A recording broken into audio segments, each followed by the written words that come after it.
I'm not making this video to show you this awesome new camera. I'm making this video to show you how the wrong camera selection can make you look like a really bad pilot.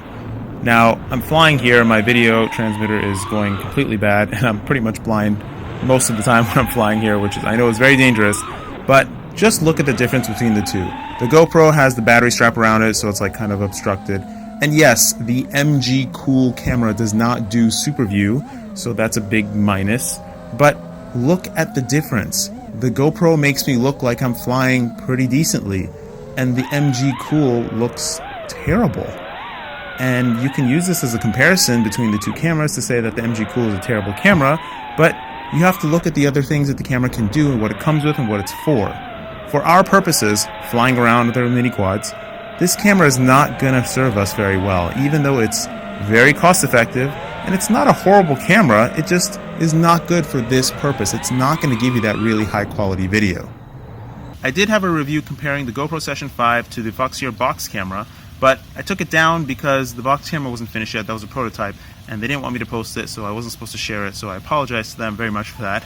And I'm making this review, or just presenting you this camera, to show you, again, how bad it can be, how the wrong camera choice is probably not even worth using in our case, and your FPV feed or your DVR feed is going to be just as good as using this camera, because it makes you look like a bad pilot because of the way the lens works and how it is for what we do.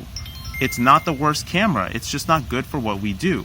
And what I'm going to show you is what the company did get right. So even though they are going with the really cheap sensor, or I don't know if it's cheap or whatnot, but that's probably the most expensive part of these things, they did not skimp out on anything else. The feel of the camera is pretty good, and it's 62 grams, so it's more than 10 grams lighter than the GoPro and the box camera. It's got a screen on the back, so it's really nice and easy for setting up your shot.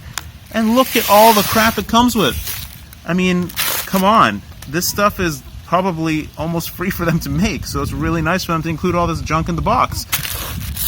Extra battery, a plethora of mounts. It comes with this waterproof case, comes with a tripod mount, a secondary tripod mount for something else, a couple of sticky mounts, this other weird mount. I mean, it's very nice that they included all this stuff, and it comes in a pretty nice box. And when I got the box, I thought, oh, it actually might be a decent camera, but nope, not really. What I think this camera is best for is like a dash cam or something like that, or like a B-roll camera of some sort that you might use for something.